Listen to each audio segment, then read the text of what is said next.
করছে হুজুর আসেন মেজাজটা গরম হয় না তুই সবার ডাক সরে পারো কইখানা চেয়ার টেবিলের ভিতরে বসেন হুজুর আসেনি না নাই জোরে কর দস্তরখান তো নাই দস্তরখান বিছে দিবার কইলে গামছা বিছে দিছে নয় উন্না কথা কয় না দস্তরখান হারাই গেছে হারাইছে না যেই খানাগুলি পড়ে গেছে এই খানাগুলি বরকতি খানা না গজবি খানা বরকতি খানা পড়ে গেল এই খানা আবার মহিলারা জাড়া দিয়া হাসুন দিয়া বাইরে বিদায় করে না বাবা রহমতের রাস্তার মধ্যে দিলাম কাটা বরকতের কভালো মারলাম জানা মুসলমান বরকত কোথায় পাবা বরকতের জিন্দেগি তো নাই বরকতের জিন্দেগির ভিতরে আসো তোমার মুরগি তোমার বাড়ির মুরগি হাঁস তোমার কথা শুনবে মুরগি হাঁস পর্যন্ত কথা শুনবে আর ছেলেরে হনা টাকা দিয়ে আব্বাটা হইতেছ একদিন টাকা কম দাও দূরের মধ্যে ধরে নেবো 6 ইঞ্চি চাকু ঢুকে দেবো বাপের এরকম ছেলেও বাংলাদেশে আছে না নাই আসার আগে আজরাইল সবাই চলেন কাকরাইল মুসলমান আমার নাম দাওয়াত আমার কাম দাওয়াতকে কাম বানাও আল্লাহর কাছ থেকে লওয়া শিখো ছেলে কয় হুজুর আমার সংসারের মধ্যে আমি একলা কামাইদার আমি গেলে তার সংসার চলবো কেমনে হ্যাঁ সংসারের শুধু কোথা ঠাচ্ছে না জোরে ঘর হ্যাঁ আমি করে কইলে আমি যে ভক্তা কেমনে জানো আমি সব হারাচ্ছি কথা কয় কি আছে সাতক্ষীরা সবাই ওখানে রেখে লিখে চুয়ে দিয়ে পেয়াবাটা বিকাশে আকাশ তোলবার পাই না কইতে বিকাশ আকাশ তোলবার শিখমিয়া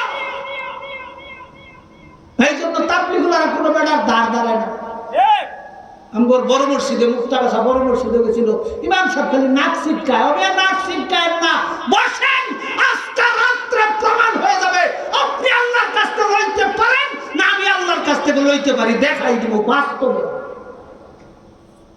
বিশ্বাস হয়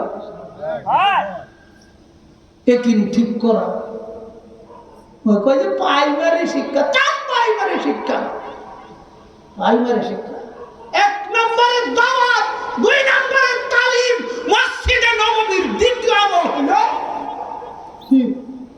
তালিম 1 নম্বরে মসজিদে নববীর 1 নম্বরে কি দাওয়াত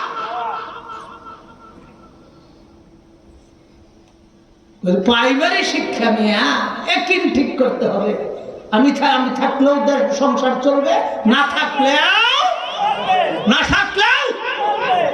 সংসার চলবে কে চালায় আল্লাহ চালায় আমি যখন সংসারতে চলে যাবো 4 মাসের জন্য কোন আত্মীয় বাড়ি যাওয়া যাবে শ্বশুর বাড়ি গেলেও কোনোদিকে যায় না কে মরে না কে হনা হবে কথা কর 4 মাসের জন্য আপনি চলে গেলেন সংসার আটকে থাকে হ্যাঁ মোবাইলের মতো আরো ভালো চলবে আপনি যখন আসিলেন না আরো ভালো চলবে আবার কত দেয় 4 মাসের জন্য যে জায়গা বউ কই থুইয়া যায় তুই যে 5 বছর থেকে আইলি সিঙ্গাপুর তোর বউ কই সোনালী ব্যাংক জমা দিয়ে তুই গেছিলি আইয়া দেখে বউ নাই গুলা খানো না কইছে নি কাম কথা কয় না আইয়া দেখে কি নাই বউ তো গেছে পোলা দিনে ফিরি হয়ে গেছে গা বাস্তব বেশি খাবার শেষ যা আমি বললো একটা মসজিদে ইমামতি করতো হাবের সব মানুষ গেছে গা সৌদি আরব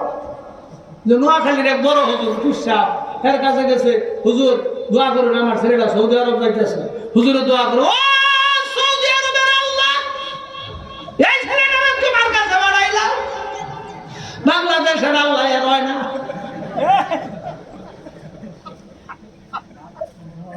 ভাই দোয়া ছাইরে দিছে কি কইছে তুই দোয়া বাড়াইছিস সৌদি আরবের খোদার কাছে বাড়াইছিস তোর বলালে বাংলাদেশের খোদা তোর পেট ভরাই হারে না কথা কর হ্যাঁ আপনি আল্লাহর রাস্তায় যান, আপনার বাড়ি আরো ভালো চলবে। বাড়িতে যারা থাকবে সবার দোয়া বনি ইসরাইলের পয়গম্বরদের মতো পছন্দ। বিশ্বাস হয়? বিশ্বাস হয়? কিন্তু এটাতে আমরা রাজি রাজি। আল্লাহর কুদরত নিজের চোখে দেখতে পারবেন না। আমি 5 মাসের জন্য গেছিলাম সুদান সফরে। কোথায় কোথায়? সুদান। 1.5 লক্ষ টাকার সফর, 5 মাস। কি পরিমাণ খানা যে খাইছি, আল্লাহ তাআলা খাওয়াইছে। আল্লাহ আকবার। আস্তে আস্তে দুম্বা দিয়ে ঠিক গেছে মানুষ। সাথে হইলাম আমরা 6 জন। 6 জন 6 জন আস্তে দুম্বা। কি খাবো? ফল ফ্রুট কত কিছু যে আইনা আইনা দিছে। কামলার মতো একবার ফকিরের মতো দেখা যায়। এটা রাহাবর হিসাবে পথ দেখাই নিয়ে যাবে। আমরা তো আর পথ চিনি না। ওই